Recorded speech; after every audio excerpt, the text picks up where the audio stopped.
dan salam sejahtera bagi kita semua. Menjadi guru inspiratif Indonesia bersama Kuiper dan Fruity Sosro. Perkenalkan, nama saya Ahmad Nur Rohim atau akrab dipanggil Oki, seorang pengajar bahasa Inggris di sebuah sekolah SMA swasta di Surabaya bernama SMA Nation Star Academy. Pandemi COVID-19 yang terjadi di Indonesia membawa dampak yang sangat luar biasa bagi kehidupan kita, dan salah satunya adalah pendidikan.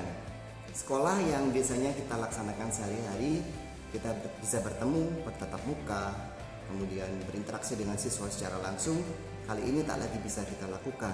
Hal ini tentu menjadi penghambat bagi kita semua, para guru pengajar, dalam melaksanakan pembelajaran bagi putra-putri kita. Di awal pandemi melanda, kita sadar betul bahwa kita semuanya terhambat. Kita mengalami kendala, kita mengalami masalah dalam melaksanakan pembelajaran kepada putra-putri kita di rumah masing-masing. Tetapi semakin kesini, kita tentu harus sadar, kita harus mulai membiasakan diri bahwa new normal adalah era di mana kita ada sekarang, dan pembelajaran serta pendidikan harus tetap berlangsung. Tentu hambatan-hambatan yang dulu pernah kita temui harus kita ubah menjadi tantangan, inovasi, dan pengembangan bagi kita semua, khususnya para guru, untuk bisa memberikan pendidikan yang lebih baik bagi putra-putri kita dalam masa pandemi ini.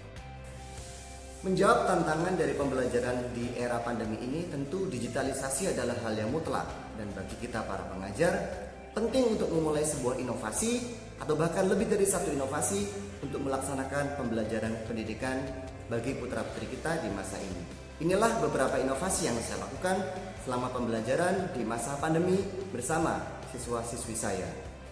Inovasi pertama yang saya lakukan adalah bagaimana saya membuat sebuah desain ruangan untuk mengajar senyaman mungkin bagi saya dan sebagus mungkin bagi siswa-siswi saya. Karena bagaimanapun ketika pembelajaran online, siswa akan melihat profil kita, melihat tampilan kita, dan bagi saya penting untuk memastikan bahwa apa yang dilihat oleh siswa-siswi saya adalah sesuatu yang menarik. Seperti inilah tampilan saya ketika saya mengajar. Dan menurut saya, kesan pertama itu menjadi poin penting bagi kita sebelum kita memulai pembelajaran kita di kelas. Ketika kesan pertama kita bagus, tentu siswa-siswi kita akan menyukainya. Kita beranjak ke bagaimana kita mulai menyusun sebuah sistem pembelajaran yang terintegrasi. Kali ini saya lebih memilih Google Classroom karena Google Classroom ini sangat mudah untuk kita gunakan dan sangat membantu siswa dalam penyampaian dan pengumpulan tugas. Setelah saya selesai dengan Google Classroom, maka kelas virtual kita saya gunakan Zoom sebagai kelas virtual utama, karena di Zoom ini saya merasa fitur-fiturnya sangat lengkap. Jadi saya bisa bertemu dengan siswa secara langsung melalui kelas ini. Kemudian di Zoom ini ada ruang-ruang seperti ruang chat gitu ya, dimana kita bisa memberikan instruksi secara langsung kepada siswa. Selain itu kita juga bisa menggunakan fitur record ini untuk merekam pembelajaran kita. Dan selain itu yang lebih penting adalah Zoom ini menyediakan fasilitas breakout rooms, dimana kita bisa melaksanakan diskusi dan membagi siswa menjadi beberapa kelompok. Poin penting berikutnya untuk kesuksesan pembelajaran masa pandemi adalah bagaimana kita sebagai guru melakukan penyesuaian, adaptasi, serta pemilihan topik-topik atau kompetensi dasar yang sesuai dengan situasi di mana siswa kita berada saat ini. Topik pertama yang menjadi pilihan saya atau penyesuaian adalah yakni tentang hidup sehat, karena kita sekarang dalam masa pandemi, tentu penting bagi kita semua untuk bisa melaksanakan pola hidup sehat, dan pembelajaran yang saya lakukan tentu juga terkait dengan bagaimana tips-tips atau bagaimana pola hidup anak-anak dalam menghadapi masa pandemi ini. Selain tentang hidup sehat, dua topik lainnya yang saya sesuaikan adalah tentang sosial media dan lingkungan. Dalam pelaksanaan pembelajaran, siswa-siswi bisa membuat dalam bentuk video bersama teman, di mana mereka juga bisa tetap berkolaborasi walaupun dalam masa pandemi seperti ini.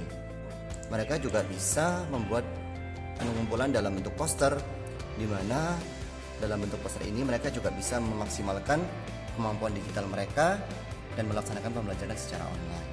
Berikutnya adalah inovasi tentang langkah-langkah pembelajaran yang tidak bisa kita laksanakan sebagaimana ruang kelas reguler. Dan langkah-langkah pembelajaran ini tentu nantinya akan sangat berpengaruh terhadap pemilihan media pembelajaran yang akan kita gunakan selama kita belajar. Oke. Pertama, inovasi yang saya lakukan adalah saya melaksanakan pembelajaran secara flip learning. Biasanya adalah saya memberikan materi di awal, Kemudian saya minta mereka untuk membaca atau menonton video atau mereview materi atau handout yang sudah saya berikan selama 15-20 menit. Kemudian baru kita bertemu di kelas Zoom untuk berdiskusi. Jadi penjelasan-penjelasan yang biasanya kita lakukan di kelas tak lagi kita laksanakan, tetapi lebih ke diskusi topik atau konten yang sudah saya share sebelumnya melalui Google Classroom. Media pertama yang saya gunakan adalah mentimeter.com, di mana situs ini yang paling sering saya gunakan di sesi apesepsi.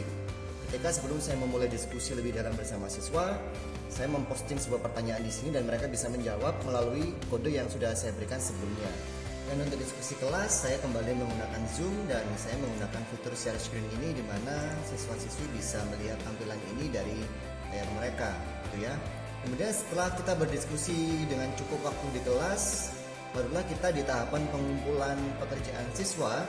Di akhir pembelajaran, siswa biasanya akan mengumpulkan atau memposting suatu tugas gitu ya, atau suatu project atau suatu catatan, di mana itu akan menjadi salah satu penilaian selama pembelajaran online ini.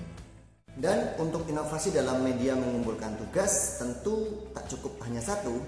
Bagi saya yang punya murid-murid milenial, penting bagi saya untuk memberikan ruang-ruang yang lain sehingga mereka bisa merasakan tak hanya satu model pembelajaran atau satu ruang pembelajaran, tetapi juga mereka punya opsi-opsi yang lain yang mungkin bisa menjadi sesuatu yang lebih menarik bagi mereka untuk mengekspresikan diri. Dan pilihan saya jatuh kepada Padlet, kemudian Flipgrid, dan yang terakhir adalah Google Classroom. Padlet memberikan ruang bagi siswa untuk memposting sebuah catatan atau teks singkat ditambahkan dengan foto. Sementara Flipgrid memberikan ruang bagi mereka untuk memposting video singkat selama 30 detik sampai 1 menit, dan di Google Classroom mereka bisa menyampaikan proyek-proyek atau lembar kerja yang sifatnya lebih besar untuk dinilai. Sebagai salah satu penunjang, yakni bagaimana saya mengoptimalisasi dan mengaktifkan siswa untuk menggunakan situs ini. www.canva.com, di mana mereka bisa melakukan desain secara online dengan gratis dan mudah, dan sudah disediakan template secara hasil lebih profesional. Oke, lalu bagaimana dampaknya buat siswa-siswi saya? Tentu pada awalnya saya masih merasa itu sulit, tetapi semakin kesini saya sadar bahwa ternyata mereka juga sudah menyesuaikan diri. Artinya dengan beberapa inovasi yang saya lakukan, pada akhirnya mereka akan sadar betul bahwa itulah situasi sekolah yang harus mereka jalani. Sebagai contoh, di breakout room mereka tetap bisa berdiskusi dengan teman-teman mereka. Mereka tetap bisa mendiskusikan suatu topik bersama kelompok kecilnya, dan mereka bisa memilih salah satu perwakilan untuk melakukan presentasi melalui fitur screen sharing. Kemudian biasanya dalam bentuk tugas-tugas video yang dilakukan secara berpasangan, tentu hal ini juga akan memicu bagaimana mereka melakukan inovasi, meningkatkan kemampuan digital mereka dalam hal transferring data dari satu tempat ke satu tempat yang lain, serta mereka membuat sebuah kolaborasi bersama teman mereka walaupun dalam jarak jauh. Berikutnya juga dalam tugas dalam bentuk poster, tentu hal ini juga memicu mereka untuk bisa meningkatkan kemampuan visual mereka, khususnya dalam bidang desain. Dan inilah sekelumit kisah saya menjadi seorang guru di masa pandemi di sebuah sekolah swasta SMA di Surabaya. Jangan menyerah bahwa pandemi ini bukan sebuah hambatan, tetapi jadikanlah ini semua tantangan untuk bisa menjadi guru-guru yang terbaik, guru-guru yang terhebat, guru-guru yang bisa memotivasi, dan guru-guru yang bisa menginspirasi. Terakhir, untuk seluruh sahabat-sahabat saya sesama guru di seluruh Indonesia, tetaplah menjadi guru inspiratif Indonesia bersama Kuiper dan Fruity Sosro.